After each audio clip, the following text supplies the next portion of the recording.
Salah satu syarat menjadi negara besar adalah memiliki kekuatan uang atau currency domination. Setelah Bretton Woods Conference di tahun 1944, disetujui salah satunya menyatakan bahwa dolar adalah world currency. Terbukti hingga saat ini 65% perdagangan dunia menggunakan dolar. Kemudian 20% transaksi dunia menggunakan euro. Dolar dan euro jika digabungkan merupakan 85% transaksi keuangan dunia. Dan sebagai pengingat, Eropa plus Amerika adalah negara pemenang Perang Dunia Kedua. Yuan Cina sekarang berusaha mencari jalan agar bisa menyaingi dolar, tapi masih jauh. Transaksi dunia yang menggunakan yuan hanya 1,7%. Walaupun barangnya Cina menguasai 60%, tetapi transaksinya yuan hanya menggunakan 1,7%. Apa kesulitan yuan Cina untuk mendominasi? Ini sebenarnya karena devisa Cina masih menggunakan dolar sebagai cadangannya. Karena itu Cina ingin menguasai cadangan emas atau metal berharga dunia. Karena cadangan yang laku di dunia internasional selain dolar adalah logam mulia. Saat ini tercatat devisa Cina angkanya 3 triliun dolar. Sementara Indonesia angka cadangan devisanya adalah 120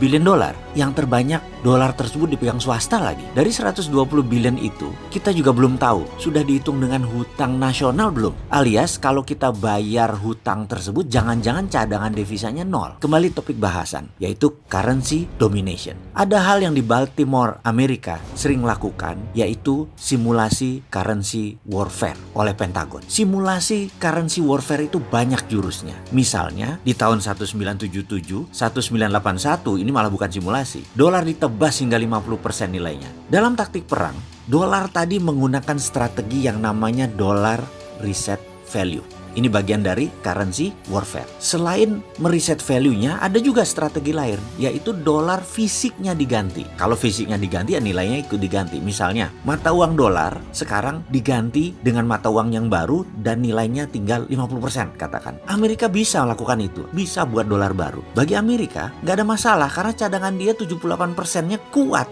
untuk mencetak uang baru. Dicoba misalnya, dolar lama nilainya menjadi setengah dolar baru. Itu simulasi reset value 50%. Apa yang terjadi kalau dolar di reset 50%? Ya brodol, aset 120 billion jadi setengah nilainya.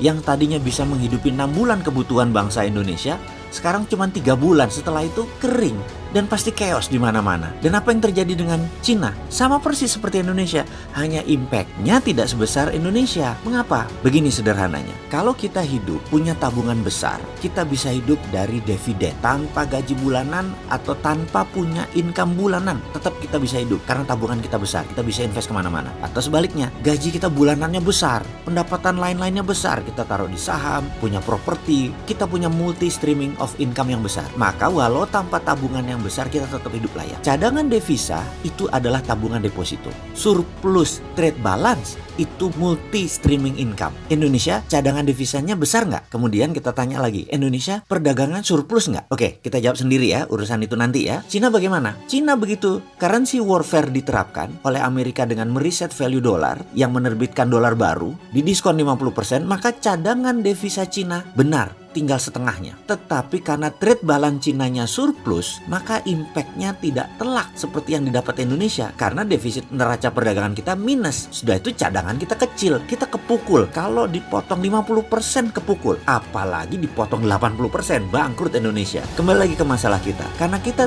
tidak ingin hal itu terjadi, maka kita harus punya simulasi sendiri terhadap kekuatan currency kita. Kalau nggak, kita kejedot. Jadi kita Indonesia ini juga harus melakukan rupiah currency warfare untuk mengantisipasi apa yang terjadi kalau negara lain melakukan currency warfare terhadap Indonesia. Jadi secara pribadi saya sudah tahu solusinya bagaimana jika currency warfare dijalankan oleh Amerika terutama. Karena ke depan kalau Amerika melakukan currency warfare, Indonesia harus tetap selamat. Kalau hal ini tidak dijalankan atau tidak disiapkan, maka Indonesia bisa terpecah, NKRI bisa bubar, masyarakat bisa chaos, terjadi konflik horizontal, Indonesia bisa masuk negara gagal. Bener deh, sekali lagi, counter strategi currency warfare harus sudah disiapkan. Dan apa susahnya sih manggil saya ke istana? Walau Sontoloyo begini kan saya NKRI garis lurus. Kasihan ya, saya ngarep banget ketemu ke istana ngomongin negara.